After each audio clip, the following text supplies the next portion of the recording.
Renan, essa pergunta aqui me dá até coceira aqui, porque é a seguinte, ontem acabou sendo, infelizmente, divulgada aí mais uma lesão do Oscar, ele sentiu a panturrilha aí num dos treinos e fica como desfalque mais uma vez. Isso gera muitas especulações, tem muita gente falando de várias outras questões que até não envolvam a parte física, mas aí são rumores, a gente não pode confirmar nada. O fato é, o Oscar, ele jogou pouco esse ano, é o reforço mais caro, é o maior investimento do clube. Tem algumas coisas para a gente analisar nessa fala também, porque quando ele chegou, no começo, foi falado que a Superbet pagaria metade do salário. A gente já vê que não é tudo isso. E o maior investimento do elenco não está disponível e não está dando retorno para o clube. Como é que você analisa tudo isso, Renan? Lembrando que a gente não está criticando a lesão do Oscar como se fosse culpa do jogador. O jogador não tem culpa de se lesionar, mas sim a questão da contratação, da análise de contratação dele como um todo. Então, eu queria que você comentasse um pouquinho, Renan.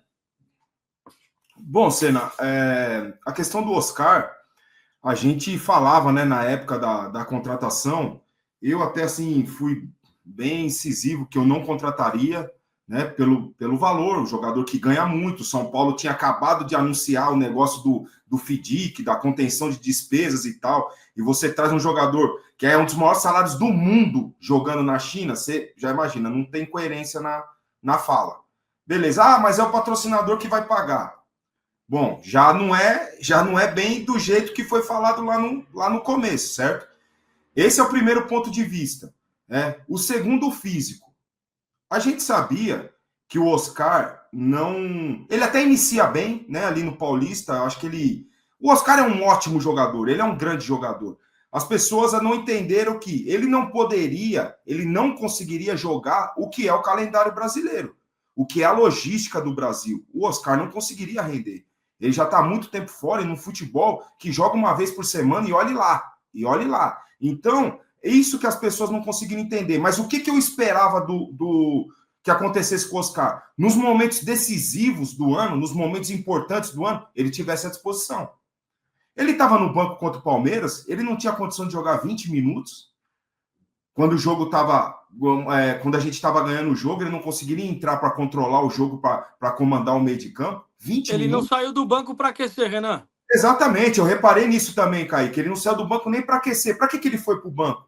Então, hoje a contratação do Oscar, ela passa a ser, na minha visão, engenheiro de obra pronta que fala, né? Mas assim, não a contratação, mas a permanência do Oscar passa muito em dúvida na minha cabeça, assim, para o ano que vem.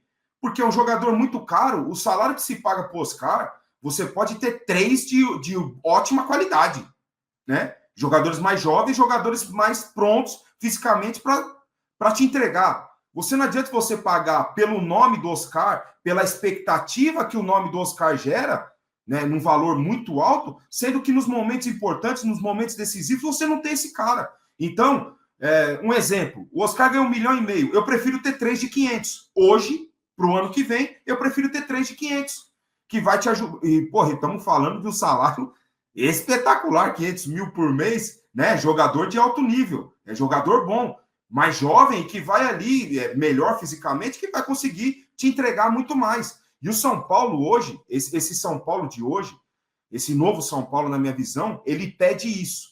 Ele pede jogador com fome. Ele pede jogador que não tem... Não estou falando que é o caso do Oscar, mas assim, estou falando pelos valores. O São Paulo hoje precisa disso. Esse é um novo São Paulo. Não é o São Paulo de anos atrás, que saiu o Lugano e chegava o Miranda. Sabe? Quem sabe chegasse um melhor do que quem está saindo. Hoje não. Hoje é um novo São Paulo que precisa de cara que tenha fome, que tenha tesão de estar ali dentro. Todo dia, todo treino e todo jogo.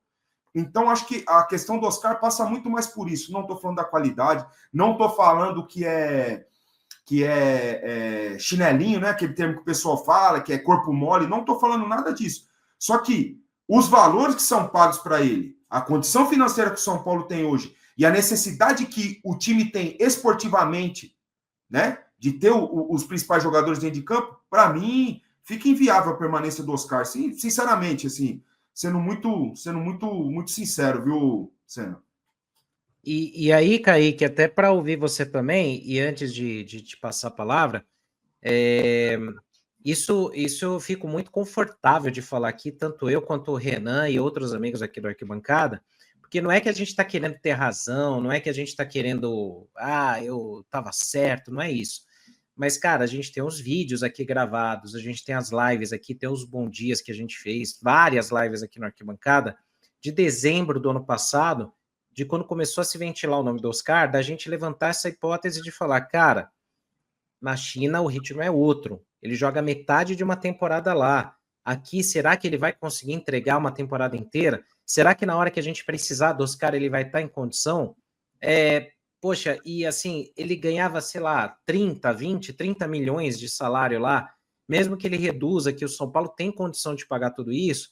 Então a gente começa a ver, menos de um ano depois, Kaique, que infelizmente todos esses fatores se confirmaram. O Oscar não conseguiu, seja porque o Zubeldia usou errado, seja por DM ruim, o que é que seja, não quero entrar nesse mérito. Mas assim, o Oscar jogava 30 jogos em média na China, ele fez 21 no São Paulo e ele não aguentou jogar mais que isso. Ele custa, sei lá, 2 milhões e cacetada por mês, pelo que se fala, e a gente descobre, menos de um ano depois, que o São Paulo não divide meio a meio com a patrocinadora. O São Paulo paga pouco mais da metade, palavra do presidente do São Paulo hoje. Então, assim, são várias surpresas que mostram que, pelo menos para mim, Kaique, não é um negócio que fecha, não é um negócio que é um custo-benefício até o momento, né? Eu sou mais um cara que fico muito à vontade para falar, e não é engenharia de obra pronta. E nós três aqui, a gente está muito à vontade para poder falar sobre o assunto Oscar. A pauta Oscar talvez seja a pauta mais tranquila, porque nós sempre tivemos a mesma opinião. Você sabe, Senna, quanto tempo que a gente está dividindo o Bom Dia, e mesmo quando era o Boletim da Manhã, ainda com o Boni, eu sempre tive a consciência de que o Oscar não poderia entregar o calendário brasileiro, ele não aguentaria o calendário brasileiro e teria que fazer ao Oscar, pelo menos na primeira temporada de volta ao Brasil, uma gestão que o calendário brasileiro não permite. Porque você tem jogo quarta, domingo, Copa do Brasil, Brasileiro, Libertadores, Brasileiro, Copa do Brasil, Brasileiro, Libertadores, meio de semana, Copa, final de semana, Brasileiro. Quando não tem Copa, você tem Brasileiro no meio de semana. Não dá para você fazer a gestão do elenco. E a partir do calendário do ano que vem, ainda vai ter Campeonato Paulista com Campeonato Brasileiro. Vai ser ainda um jogo atrás do outro com o estadual em andamento. Então, eu tenho muitas dúvidas com relação à sequência do Oscar à frente do São Paulo, como eu também tive ressalvas com relação à contratação dele. Primeiro, as ressalvas não eram só físicas da contratação dele e do futebol chinês. Para mim, o Oscar tomou uma decisão na carreira de ir para o futebol chinês quando todo mundo foi. No movimento que todo mundo fez para sair depois que virou aquela moda, ele optou por permanecer.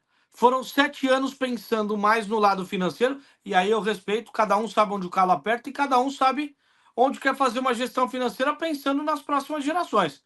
Cada um faz aquilo que quiser com o seu dinheiro e com as suas decisões.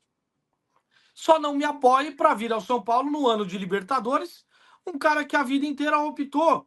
A vida inteira não, porque teve boa passagem pelo Chelsea, seleção, 2014 era um cara importante daquela seleção que tomou 7-1, talvez seja o reflexo, né, a ilustração daquela seleção, né? Tomar o 7-1 e ter o Oscar como um dos pilares, enfim.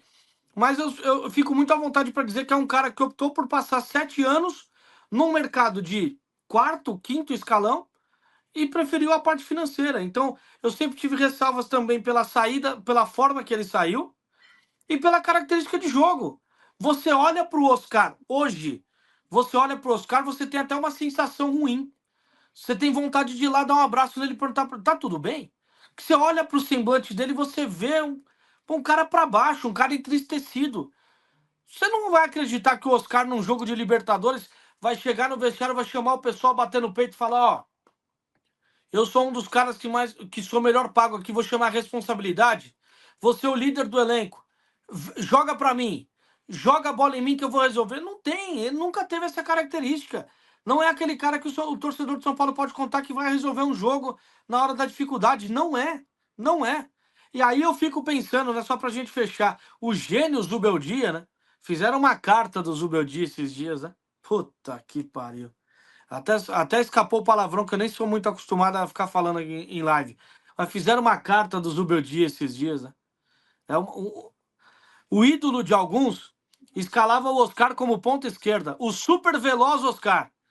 O super veloz Oscar, a explosão, a velocidade, o jogador do 1 contra 1 Oscar. Né? Totalmente o contrário da característica dele. E aí os gênios do Beldia escalava ele assim.